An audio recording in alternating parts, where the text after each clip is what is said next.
محسن Pakistan doctor عبد القدیر خان کو خراج تحسین پیش کرنے کے لیے قونصل خانہ بارسلونا میں ایک شام کا اہتمام کیا گیا۔ تقریب میں director nuclear affairs for aerospace security and studies Syed Muhammad Ali اور بریگیڈیئر ناصر سعید خٹک نے ویڈیو لنک کے ذریعے خطاب کیا۔ بارسلونا سے بابر علی چودھری کی رپورٹ کے مطابق محسن پاکستان ڈاکٹر عبد القدیر خان کی یاد میں قونصلیٹ بارسلونا میں ان کو خراج تحسین پیش کرنے کے لیے تقریب کا انعقاد کیا گیا۔ تقریب میں بارسلونا میں مقیم پاکستانی کاروباری اور سیاسی اور سماجی شخصیات نے کثیر تعداد میں شرکت کی۔ اس موقع پر قونصل جنرل بارسلونا عمران علی چودھری نے ڈاکٹر عبد القدیر خان کی زندگی پر ایک مفصل پریزنٹیشنز دی، جس میں انہوں نے ڈاکٹر عبد القدیر خان کی پوری زندگی کا احاطہ کیا اور تقریب کے شرکاء کو ویڈیوز کے ذریعے ان کو درپیش مشکلات کے بارے میں بتایا، جو 1974 سے لے کر پاکستان کی ایٹمی قوت بننے تک پیش آئے۔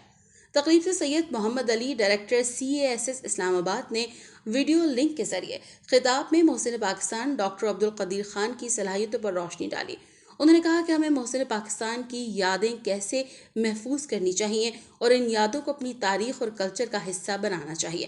تقریب سے بریگیڈیئر ناصر سعید خٹک نے ویڈیو لنک کے ذریعے خطاب کرتے ہوئے کہا ہے کہ ہمیں اپنے بچوں کو بتانا چاہیے کہ محسن پاکستان محب وطن پاکستانی اور شاندار شخصیت کے مالک تھے، تاکہ ان کی یادیں ہماری آنے والی نسلوں کے ذہنوں پر نقش ہو جائیں اور ہمیشہ ہمیشہ کے لیے وہ محسن پاکستان کو یاد رکھیں۔ تقریب سے محمد اقبال چودھری، محترمہ ڈاکٹر ہما جمشید، چودھری قاسم علی جکھڑ، محترمہ فرح آوان، راجہ شفیق کیانی، میاں یونس اور دیگر نے خطاب کرتے ہوئے محسن پاکستان ڈاکٹر عبد القدیر خان کو شاندار الفاظ میں خراج تحسین پیش کیا۔